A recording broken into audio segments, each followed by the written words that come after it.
विधायक दल की बैठक हुई सर, क्या कुछ चर्चा बैठक में? भारतीय जनता पार्टी विधायक दल की बैठक आज हमारे नेता प्रतिपक्ष पूर्व मुख्यमंत्री श्री जयराम ठाकुर जी की अध्यक्षता में यहाँ हुई है, जिसमें पार्टी के प्रदेश अध्यक्ष डॉक्टर राजीव बिंदल जी विशेष रूप से उपस्थित रहे। इस बैठक में सबसे पहले तो जो पिछले दिनों हिमाचल प्रदेश में प्राकृतिक आपदा आई, उस त्रासदी में जिन लोगों की जान गई, उनकी आत्मा की शांति के लिए 2 मिनट का मौन रखा गया और शोक प्रस्ताव पारित किया गया। इसके बाद विधायक दल ने प्रस्ताव पारित करके हिमाचल प्रदेश की जनता का धन्यवाद किया, जिसने हमें पिछले 4 लोकसभा चुनाव में जीत दर्ज कराई और उन 4 लोकसभा चुनाव में 61 विधानसभा क्षेत्रों पे जहां बढ़त मिली, वहीं मुख्यमंत्री समेत 9 मंत्रियों के विधानसभा क्षेत्र में भी भारतीय जनता पार्टी आगे रही।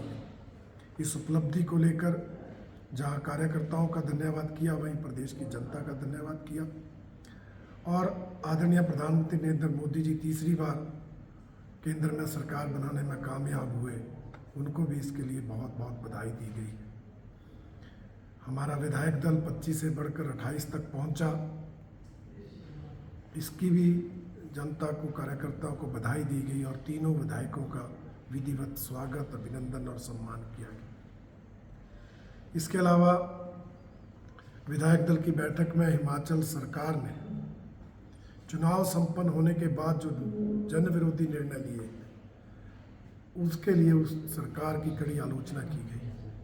विधायक दल का मानना है कि यह हिमाचल की सुक्खू सरकार जन विरोधी सरकार है। जब से सत्ता में आई है, लगातार जन विरोधी निर्णय ले रही है। जो पिछली भारतीय जनता पार्टी की सरकार ने जनता को सुविधाएं दी थी, उन सुविधाओं को छीनने का काम कर रही है। चाहे वो संस्थान जो इस सरकार ने डिनोटिफाई किए, उनकी बात हो, चाहे जो डीजल पर हमने वैट कम किया था उसको फिर से बढ़ाने की बात हो, और चाहे अब लोकसभा चुनाव के बाद जिस तरह से पहले 125 यूनिट बिजली जो माफ़ की थी उसको विड्रॉ किया गया, हिमकेयर योजना का लाभ प्राइवेट हॉस्पिटल्स में जो मिलता था उस सुविधा को छीना गया, और अब ग्रामीण क्षेत्र में जो पीने के पानी के बिल नहीं आते थे, वो भी जो 100 रुपये बिल लगाने का निर्णय सरकार ने लिया है। भारतीय जनता पार्टी विधायक दल इन निर्णयों को जन विरोधी मानती है और इस सरकार को जन विरोधी सरकार की संज्ञा देती है। भारतीय जनता पार्टी विधायक दल हर स्तर पर इन निर्णयों का विरोध करेगा।